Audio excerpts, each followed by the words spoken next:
është shumë e rëndësishme që Kosova të ketë një konsolidim të brendshëm dhe të jashtëm përballë të gjitha këtyre zhvillimeve gjeopolitike që mund të që përpos faktit që ne sigurisht kemi një marrëdhënie strategjike, një partner strategjik me SBA-t, ne nuk e dim se si do të jenë interesat e tyre përballë Rusisë. Kështu që në këtë moment ne duhet të jemi shumë të fortë dhe të konsoliduar në politikën tonë të brendshme dhe të jashtme përballë këtyre zhvillimeve gjeopolitike që po na vinë. Ndërkaq zonja Doda, sa reale i shihni kontaktet mes Rusisë dhe Shteteve të Bashkuara të Amerikës për Ballkanin dhe nga ana tjetra mund të çojnë ato në ndonjë marrëveshje ose kompromis të heshtur mbi Bosnjë Hercegovinën, Serbinë apo Kosovën, apo kemi të bëjmë vetëm me një diplomaci taktike pa prodhuar kështu rezultate konkrete? Unë mendoj në këtë moment faktikisht situatat e gjeopolitike na kanë treguar që duket sikur janë zhbërë shumë aleanca të vjetra dhe po krijohen disa standarde të reja. Në farë mënyrë në tavolinë kemi gjithçka. Pra duket sikur është shpërfaqur dhe është hapur harta e botës dhe të gjithë po vendosin pikat e tyre të interesat, qofshin këto interesa gjeopolitike, por pa diskutim gjeostrategjike dhe gjeoekonomike. Në këtë situatë sigurisht që ka komunikim dhe unë besoj që ka komunikim ndërmjet SBA-s dhe Rusisë, si dy vende që kanë një rol të padiskutueshëm në rol global dhe duke marrë parasysh që sot jemi tashmë në vitin e 4 të luftës së Rusisë në Ukrainë, mendoj që zgjidhja e Ukrainës do të ndikojë dhe ka të bëjë dhe ndoshta Rusia dëshiron që ta paralelizoj edhe me situatën e Kosovës, sepse ajo shpesh herë ka përmendur jo vetëm gjatë këtyre viteve, por le të themi dekadën e fundit Kosova ka qenë si një rast sui generis për ta, duke krahasuar shpesh herë me interesat e tyre në Ukrainë. Ndaj mund të them që Kosova, Bosnia-Hercegovina do të jenë si dy pika nevralgjike, delikate në Ballkan, do të jenë pjesë e diskutimeve të ndoshta jo në një afat besoj që është një afat të shkurtër që të mund të diskutohet ndërmjet këtyre dy fuqive të mëdha. Por gjithsesi ne na ngroh fakti që ka patur një lëvizje shumë të rëndësishme nga Kongresi Amerikan dhe nga SBA në dhjetorin në vitet e kaluar, që krijoi një klauzol të rëndësishme ku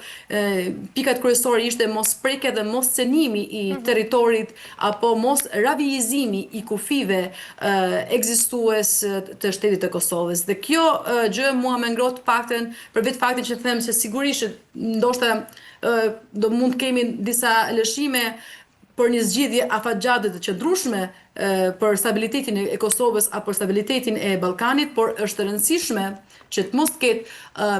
lëvizje, cenim apo ravizim të kufive të Kosovës. E qartë, zonja Doda, ndërkaq janë të bazuara për lajmërimet e udhëheqësve të Kosovës pra për rrezikun e destabilizimit nga i gjithë ndikimi rus, dhe çfarë forme konkrete ndërkaq mund të marrë ky ndikim, pra bëhet fjalë këtu për presione politike,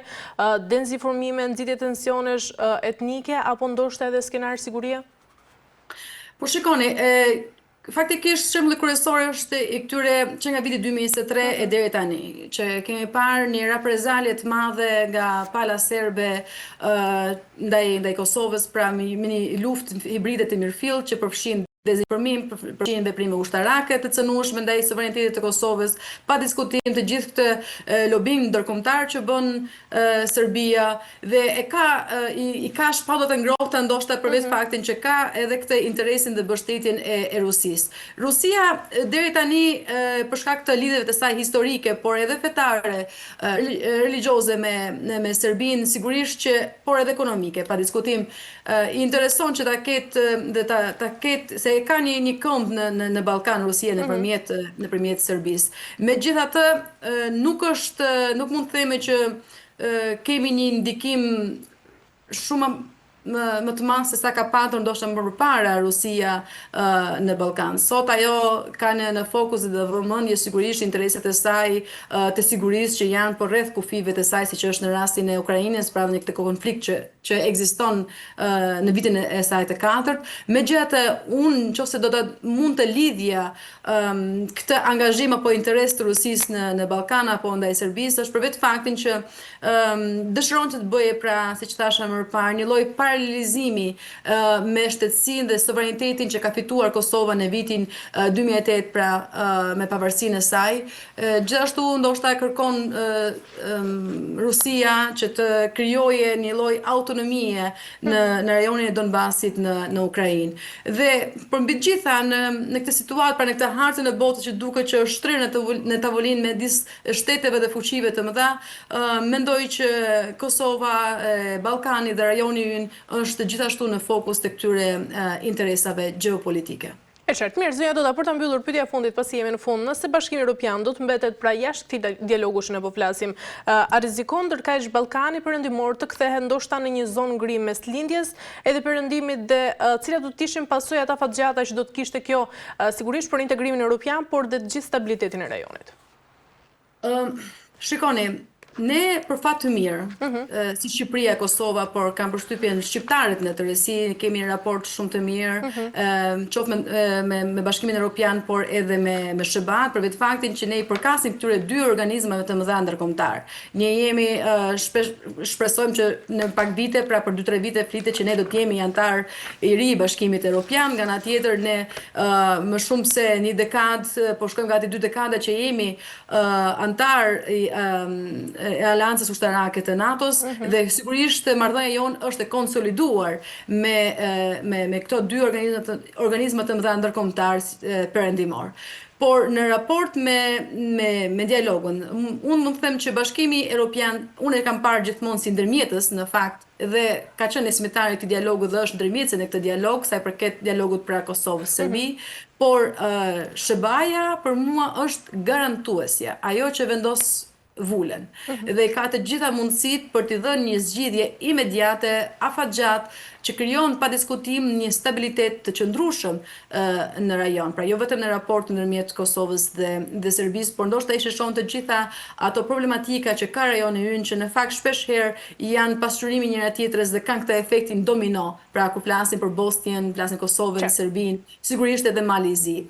Ne nuk e kemi ende luksin në fakt që të zgjedhim dhe shpresoj që ne mos të jemi në atë kryqëzim që ne të zgjedhim ndërmjet SHBA-s